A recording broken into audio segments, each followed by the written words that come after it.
Okay, here we go. This is Garrett, tears2joyministries.org. This video is called Bragging About Suffering. I was on Twitter the other night talking to people, and this Christian brother wrote me back about 3 sentences that really caught my attention. Now, I talk to a lot of people, and I don't usually get sentences that really catch my attention, but this guy did. I could go on Twitter and read his sentences word for word, but I'm not going to do that, and I'm not going to mention his name, and I love him. I love him very much. But I think the world needs to know about this conversation because it was that important.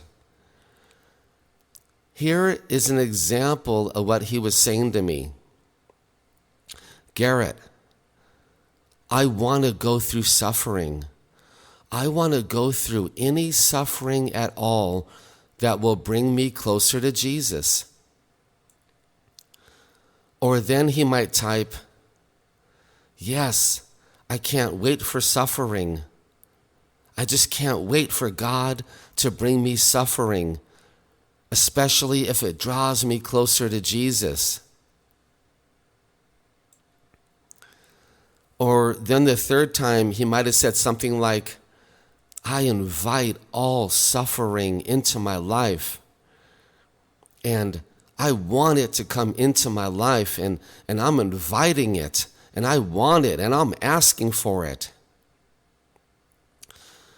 Well, I took about a half an hour break from talking to him, and I was thinking about these messages, and I am 100% sure God put some questions in my heart to ask this young man.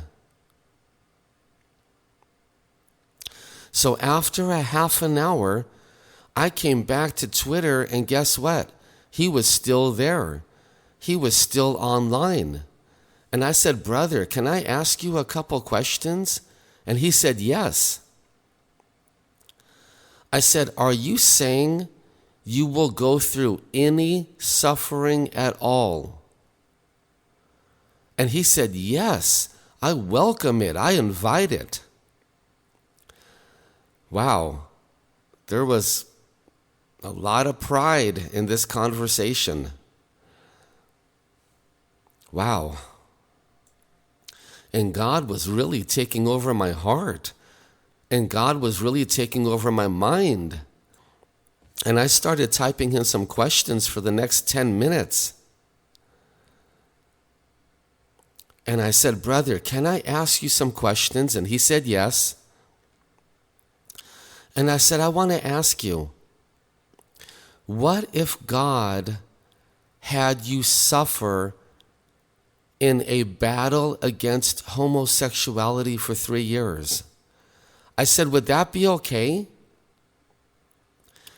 Uh-oh. He never answered me.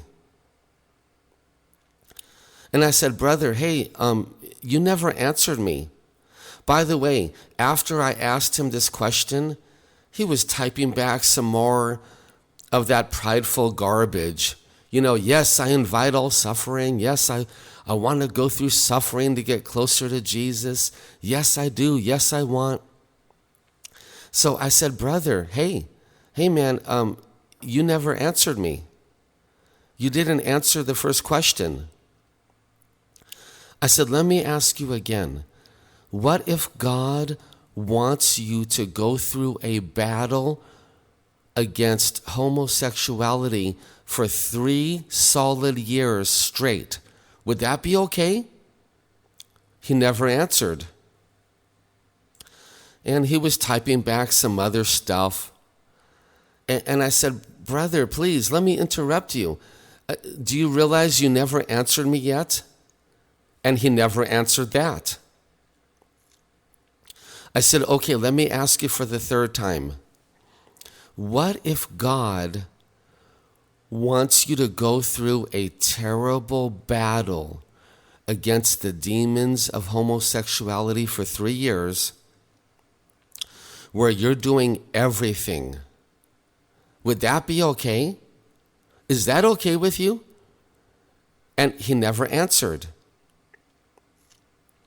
So on the 5th or 6th time I asked him, because I asked him 5 or 6 times, I said, brother, let me ask you a question, please. Can you please answer me? I said, what if God has you go through a battle against the demons of homosexuality where you are doing everything to those men? In other words, brother, for 3 years, on a regular basis, multiple times a week, you are doing everything to those men, and those men are doing everything to you. Would that be okay? Guess what? He never answered me. He never answered once. I said, brother, you said you were willing to go through any kind of suffering at all, anything, if it would draw you closer to Jesus. So I'm challenging you to your face now. God was really compelling me here. God was really taking over my heart here. And we were typing him some very hardcore questions. And I said, brother, what if you became a serial rapist? Would that type of suffering be okay with you? Would that be okay? He never answered. He never answered once. And I typed him a couple other questions. I don't think I quite remember what they were, but they were very similar. They were very hardcore, in-your-face questions that no Christian on earth would ever want to do. They were very serious. So I asked him, brother, what if God had you become homeless for 3 years and you had to sell your body every day to men? You had to sell your body, sexually speaking, to men on the streets for $10 at a time, so you can go buy a hamburger and a slice of pizza and a Coke. Would that be okay with you? He never answered. I said, brother, I want you to understand there could be hundreds and hundreds of thousands of homeless Christians in the world right now, possibly even millions. Do you know that? He never answered. He just ignored me. I said, brother, would it be okay if God had you become homeless and you had to sell your body to other men in their car for $10 at a time? Would this be okay with you? Is this kind of suffering okay if it'll draw you closer to Jesus? He never answered. I never got a single answer from him. Then like an hour later, I typed him some messages. Brother, man, you never answered me once. I asked you 6, 7, 8, 9 questions. You didn't even take the time to answer one single question. And he said, well, maybe I'll try to read your questions later. That's what he said to me. So then 2, 3, 4 days go by. I don't hear anything from him. And he types me back a sentence. Garrett, God won't have me become a homosexual. God won't have me do that. What? What on earth is he talking about? Children of God, I want you to know something right now. There could be 1 million Christians who are battling bisexuality and homosexuality right now. There could be 2 million. There could be 5 million. What on earth was this guy saying? He was saying God doesn't allow that? There could be millions of Christians battling bisexuality and homosexuality. So I typed him back, brother, you are so wrong. I can't believe it here. There could be 1 million Christians battling the demons of homosexuality right now. Well, I never heard back from him. What arrogance. It's not very often that someone types some sentences that really, really catch my attention. What arrogance when he said, I will go through anything to get closer to you, Jesus, any kind of suffering at all.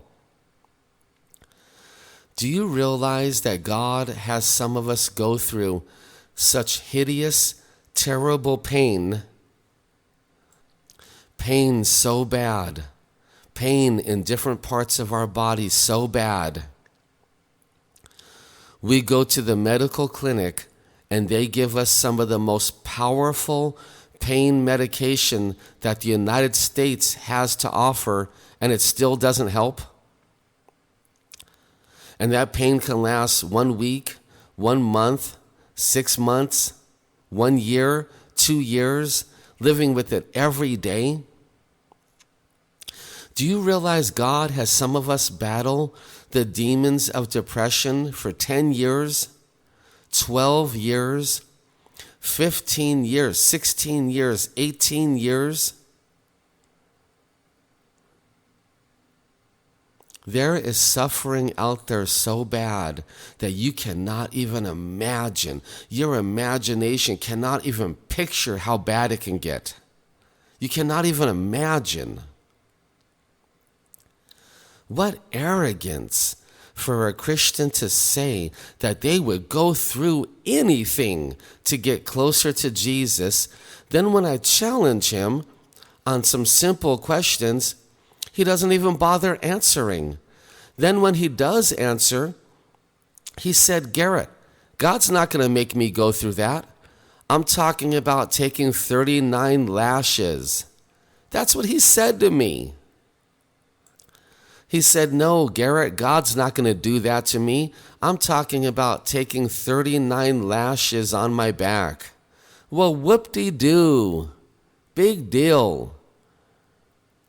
Anyway, I thought this needed to be a video.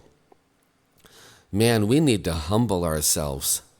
Children of God, there are millions of Christians battling homosexuality.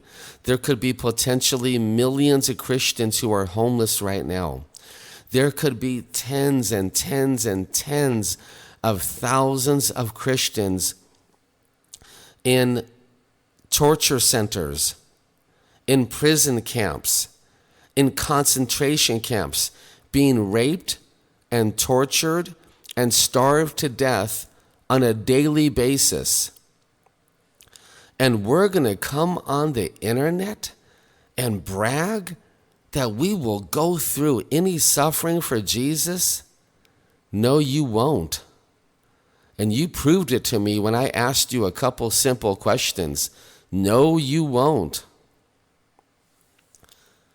We have to humble ourselves, children of God.